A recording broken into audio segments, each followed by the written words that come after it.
Tim is one of the most popular streamers in the world. I'm sure you've seen his face. He has been crashing out on Marvel Rivals. Hey, team, enjoy the amplifier. It really does. It does.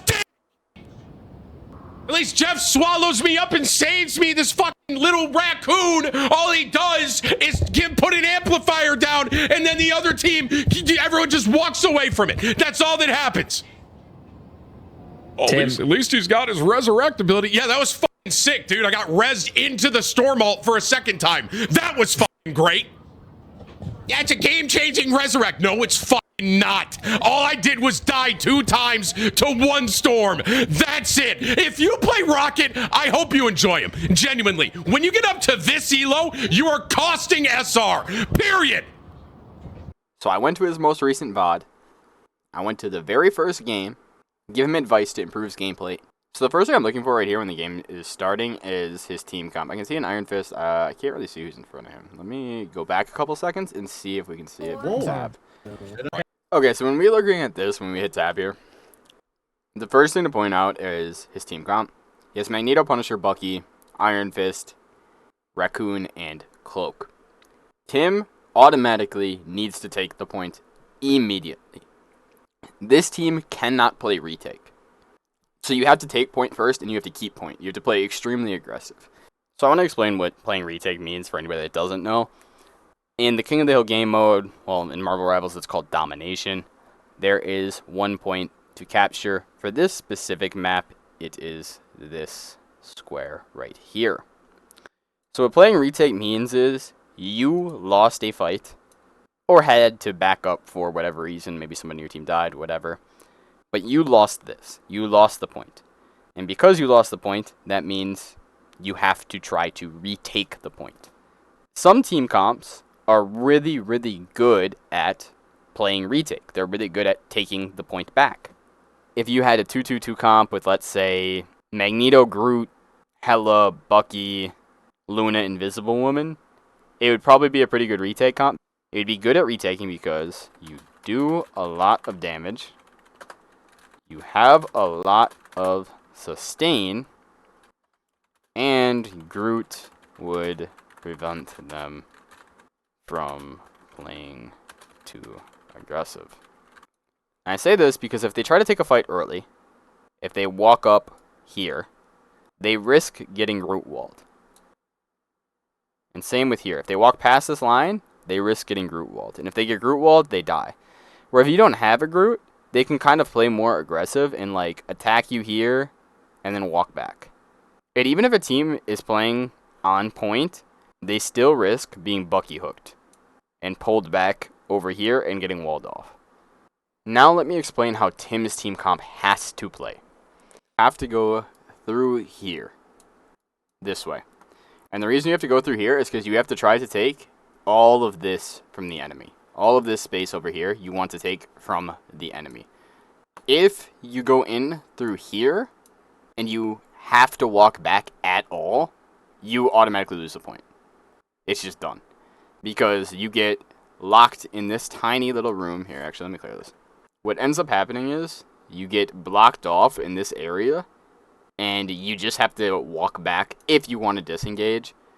You can break this wall, or it'll naturally get broken. You can jump down here, but overall, you just lose control over a majority of the map. You lose control of all of this. Where if you go this way and you fight, you have somebody go around here, and if you lose the fight, you can back up to here, and you have all of this to work with.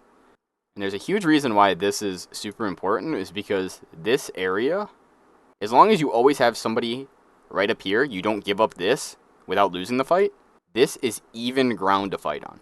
If you can win the fight for this centerpiece right here, you are in a very good position. And most players in ranked, at least in lower ranks, they go up through this way and they just give it up for free. And because they give it up for free, you really shouldn't struggle that much. So that should be Tim's mindset going into this, but I don't know what he's thinking. As Magneto, he should definitely be thinking, I need to get to the fight as fast as possible because we cannot play retake. So that's kind of the mindset that Tim should have going into this. Let's see what he does. Sorry, man. Yo, Fucking Ninja, stream your bro. iron this gameplay, bro. I'm sure you'll get millions of viewers. Yo, Ninja, bro. I'm sorry you got those guys I'm again, bro. Fish sorry, for the Ninja. testing. I'm sorry. Last game was something, man. Just relax, guys. We got this. All right, before you yell at me, I'm shotgun only. Deal with it. Okay, aside from him going up the way that I said he shouldn't go, his teammate just said, just so you guys are aware, I'm shotgun only. This might not be the best game to look at. So he went up the wrong side, but I'm still curious how he plays this, because you kind of have to just walk at them. You cannot afford to give up any space. Because if you do, you're just screwed. Especially if they're running something like triple support. What? Did he just say he's shotgun only? Did he actually say that? Yes. Oh, these 7 a.m. lobbies, Deal they with need it. to be I'm gonna go studied. in there, backline. 7 Wait, a.m. guys, click on, please. Just sip that coffee, Tim. Finding. Oh, do I have a punish? What? What was that? Call it, bro. I don't hate how Tim is playing. I don't hate it. There's only so much you can do when your teammate instantly dies. He did get respawned by the raccoon, but there's only like so much Tim can really do here. I don't hate it though. Hey, team, enjoy the amplifier. Really does. It does. At least Jeff swallows me up and saves me. This fucking little raccoon, all he does is put an amplifier down, and then the other team, everyone just walks away from it. That's all that happens. Oh, at least he's got his resurrect ability. Yeah, that was fucking sick, dude. I got rezzed into the storm ult for a second time. That was fucking great. Yeah, it's a game-changing resurrect. No, it's fucking not. All I did was die 2 times to 1 storm. That's it. If you play Rocket, I hope you enjoy him. Genuinely. When you get up to this elo, you are costing SR. Period. A few moments later. Ball, come on, man.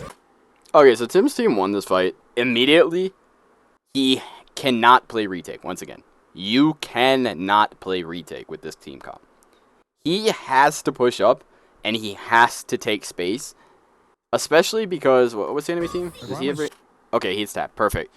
Magneto... He's against triple support. Okay, because he's against triple support, you absolutely need them to ult as early as possible. You need them to. If you push up to here, and you fight around here, and you can get them to pop support ult here, half of it is gone by the time they make it to point. Your goal is make them pop support ult by this red line. If they pop support ult by this red line or earlier, you disengage back to point. You follow this arrow, you go back to point.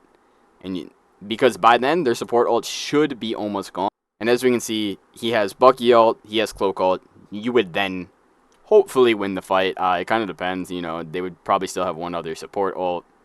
If Magneto ults and kills Cloak and Dagger out of her support ult, it complicates things. But that's the game plan. That's pretty much the best thing that you can do given this type of situation. But Tim is not taking space. So this is a huge mistake. I have a strong feeling this is going to be a theme in his gameplay. Okay, Tim's team just won this point. Surely he takes space here. Like, sitting here AFK is such a huge mistake. Don't just sit on the payload. Do not just sit on the payload. Do not just sit on the payload. Please, Tim. Okay, unfortunately, I do not have an overhead of this map yet. So, what I want to point out, though, Tim needs to be pushed up to this bridge, at least. You want to walk it as far as possible as you can, and if you are on the defending side, you want to attack at the door. You want to fight as early as possible. And the reason you want to fight as early as possible is because you get more fights. On defense, if you fight right here and you lose this fight, you still have 2 more fights before they can cap it. If you fight down here at this bridge, where Tim should be trying to have the fight start, you only get 1. If you die right here, they're going to cap point. Maybe, it's a strong maybe, you would get 2. And that's if, you know, they only have 1 person on payload, if you have, like, a tank come back and contest, and then you pop ults, things like that. But at most, you get 2. If you fight right at the door, guaranteed 3.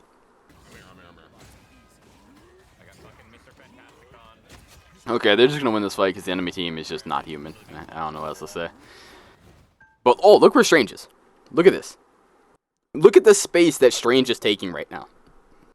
He is denying the enemy team from walking in and just getting a free fight. He's trying to make them stay in there so that way you guys can push it in for free. This is where Tim should be. Tim should be up here with Strange right now. There's no reason he should be AFK on the payload right here. So I skipped ahead to find another game on the same map. This one he is Magneto, but I really am curious if Tim is going to take a fight at the door or if he's going to fall back. Because his Strange before wanted to fight at the door. His Strange player knows how to play tank and understands how to play Strange. So I'm very curious Tim's instinct here. I mean, he's kind of fighting at the door. Does he just fall back here?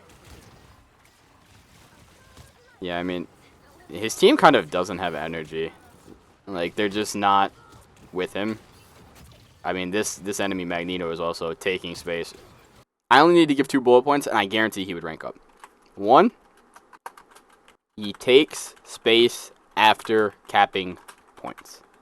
If he does this, he will 100% more consistently win, because on offense, he will need to win less fights in order to progress the payload.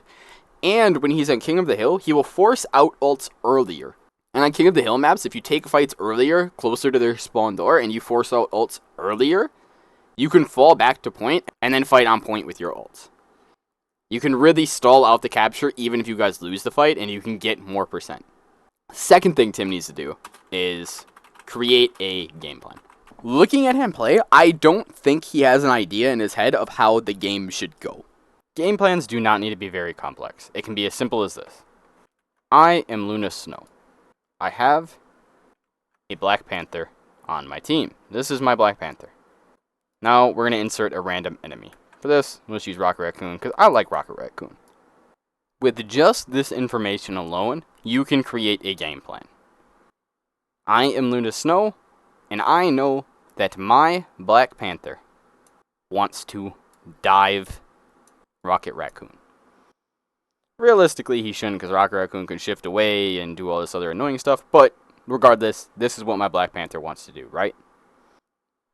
Knowing this, what I can say is, I'm going to watch my Black Panther through the wall, and when I think he's about to go in, or I see him go in visually, I am going to pop my shift and shift that Rocket Raccoon. Because Luna shift pierces through teammates and allies. If you do this, you are hurting Raccoon, making him easier to kill, and you are healing Black Panther, meaning he's harder to kill. This is a very simple game plan that can get you a lot of kills and make your Black Panther very happy. Tim, if he watches this, might wonder, when do I change my game plan?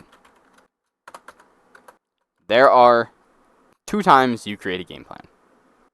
1, pre-game. You hit tab, what is my team comp? And like the Black Panther example I just gave, you go, okay, I'm going to pop shift, and I'm going to shoot whoever my Black Panther dives. Next, after a fight is over. Win or lose a fight, you should always hit tab. You're hitting tab to see what your team's doing, if they're changing characters, what ults are looking like, and to see if the enemy is changing characters. You should also be thinking who has ult, who popped ult last fight, yada yada yada. This little bit of information will help you create a better game plan than you had in pregame. More information is always good. This is a random screenshot I got off Google. So if we hit tab and we see this, what are we taking from it? No Captain America ult, no Venom ult. We have Hela ult, we have Spider-Man ult, we are Spider-Man, and we have Cloak ult. Enemy team, because we don't know what they have, because I don't know the context behind the screenshot, what we'll do is we will assume all 6 of them have ult. How do you win next fight when all 6 of them have ult? Well, one thing, you try to force Luna ult early. Because if they don't have defensive ult, or if their defensive ult is used poorly, That's pretty much your only chance of winning this fight. It greatly increases your chances of winning this fight because you also have cloak ult. If you can do the better defensive ult, you already greatly increase your chances of winning this fight. If I'm Spider-Man, I want to try to pressure Namor. Why do you want to try to pressure Namor? There's a very specific reason. The reason is, you cannot stop the enemy Spider-Man ult. If you try to swing around and you try to pressure the Spider-Man, try to do damage to Spider-Man, you guys are just going to have this battle where you're both kind of going around doing nothing really. But if you go on Namor and you do your combo on him, maybe he dies because maybe he took some damage beforehand. If anything, you just ult him. Boom. Now they don't have his ult. And that is huge. His ult is so good, especially with Luna, because Luna can damage boost his ult. Your chances of winning this fight greatly increase if you go on him. So before the fight, you should be thinking, how can I position in a way where I can kill him? Or at least do so much damage to him that I pressure him out of the fight, where he can't get a good ult. If their Spider-Man has ult, he should be trying to get your support to ult poorly. That's his goal. Because Hella ult, it's okay. But it's really not that great. Your support ult is going to win you this fight. Support ults are the most important ults in the game. Your support ult is going to win you this fight. So Spider-Man is going to try to get on Cloak and kill her as fast as possible. Your Hella should be thinking, Spider-Man wants to get on my Cloak. I am going to make that as difficult as possible. This Hella right here is going to be shooting at Spider-Man more than anybody, because you want to get him low health. If Spider-Man is half health by the time he makes it to your support, even if he ults, he'll probably die before getting a kill. And if Spider-Man dies, Hella pops ult. This is stuff that you should be thinking about before the fight begins. I'm not going to go through the rest of it because I think you get the gist of what I'm saying. Thanks for watching. Be sure to subscribe to the channel and click the video on the screen if you want to continue watching.